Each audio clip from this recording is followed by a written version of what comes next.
आखिर मरने से पहले गुरु द्रोण ने कर्ण को ऐसा कौन सा सच बताया जिसे सुनकर कर्ण कांप उठा। महाभारत युद्ध का 11वां दिन समाप्त हो गया था।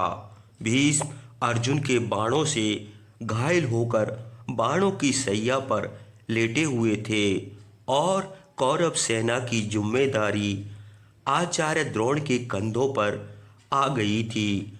कौरव शिविर में आचार्य द्रोण ध्यान में बैठे थे कि तभी द्वारपाल धीरे से आया और बोला, आचार्य अंगराज कर्ण आपसे मिलने की अनुमति चाहते हैं। आचार्य द्रोण ने द्वारपाल से कहा, उन्हें आदर सहित भीतर आने दो। कर्ण शिविर में प्रवेश करता है। कर्ण के कवच पर धूल थी और मन में बेचैनी।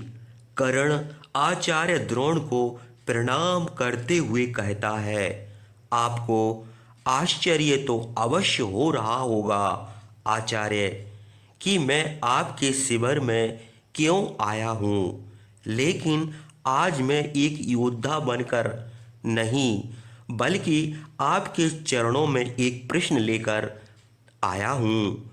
गुरु द्रोण ने कहा, कहो क्या प्रश्न है अंगराज कर्ण।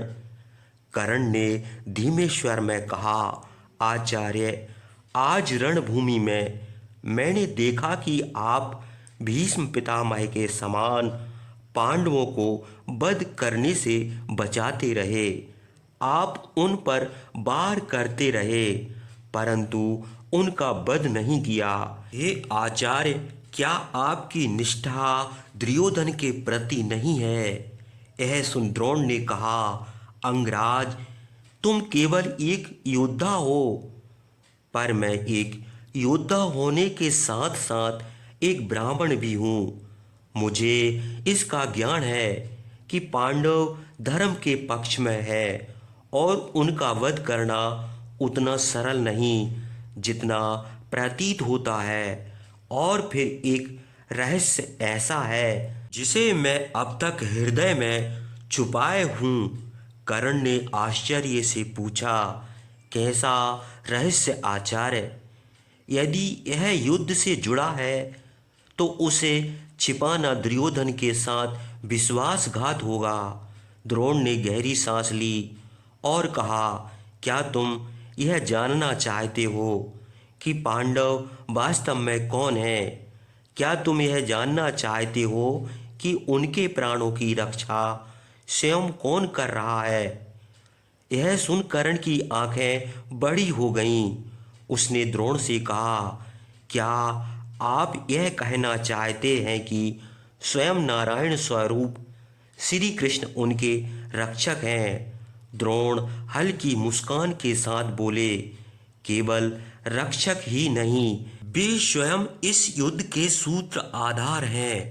उनके बिना पांडवों का अस्तित्व अधूरा है। तुम चाहे कितनी बार पांडवों को परास्त कर दो, वे मृत्यु को छूकर भी जीवित लौट आएंगे क्योंकि उनके प्राणों की डोर उस परम पुरुषोत्तम के हाथ में है।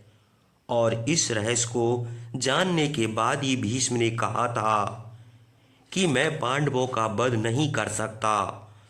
कर्ण का हृदय कांप उठा और उसने गुरु द्रोण से कहा, तो क्या इसका अर्थ यह है कि इस युद्ध का परिणाम पहले से ही निश्चित है।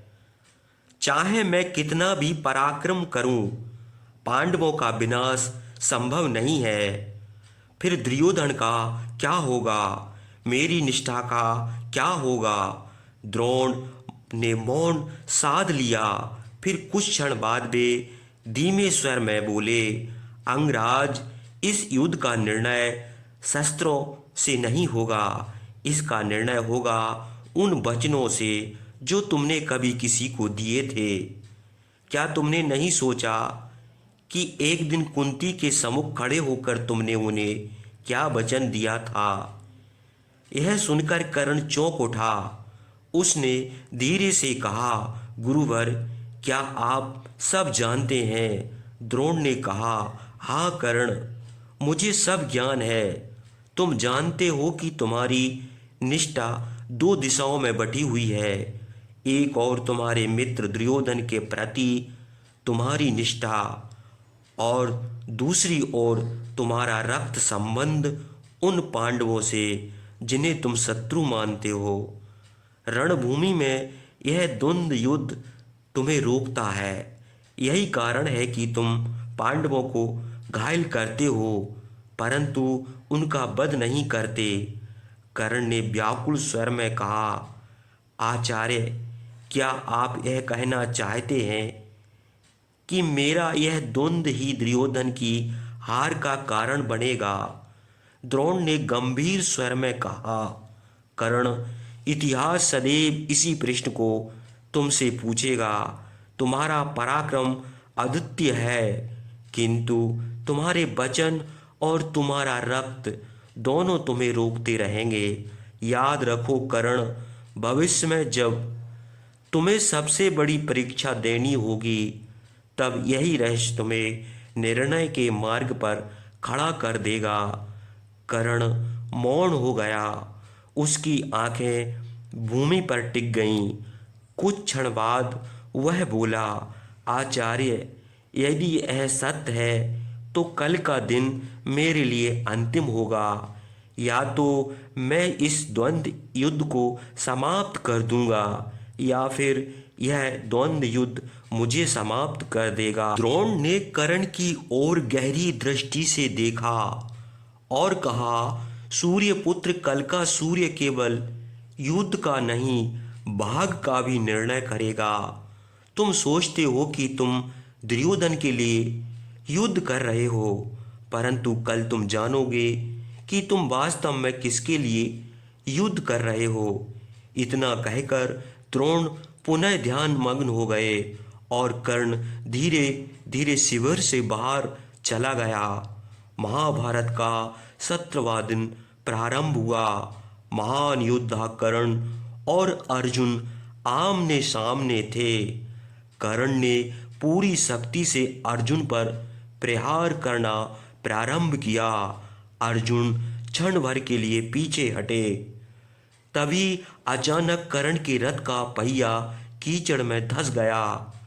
पहिया कीचड़ में धंसा देख कर्ण अर्जुन से कहते हैं, हे अर्जुन, युद्ध का नियम कहता है कि जब प्रतिद्वंदी का रथ धंस जाए तो उस समय उस पर प्रहार नहीं किया जाता।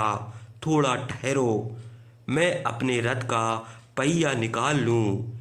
यह देख श्री कृष्ण ने प्रचंड स्वर में अर्जुन से कहा, पार्थ, यह वही कर्ण है जिसने तुम्हारे पुत्र अभिमन्यु को चक्रव्यूह में फंसाकर निर्दयता से मारा था।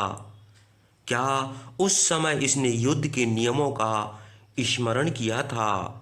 याद करो पार्थ, द्रौपदी के चीर हरण के समय यह कर्ण ही था जिसने उसे वेश्या कहकर अपमानित किया था।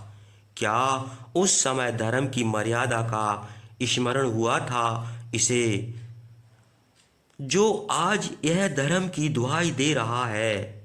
नहीं पार्थ, आज धर्म की स्थापना तुम्हारे हाथों से ही होगी। विलंब मत करो, गांडीव उठाओ और वध करो इस अधर्मी कर्ण का। अर्जुन के नेत्रों में अग्नि प्रज्वलित हो उठी। उन्होंने गांडीव पर अंजलि का अस्त्र का संघान किया। कर्ण ने पुनः रथ का पहिया उठाने का प्रयास किया।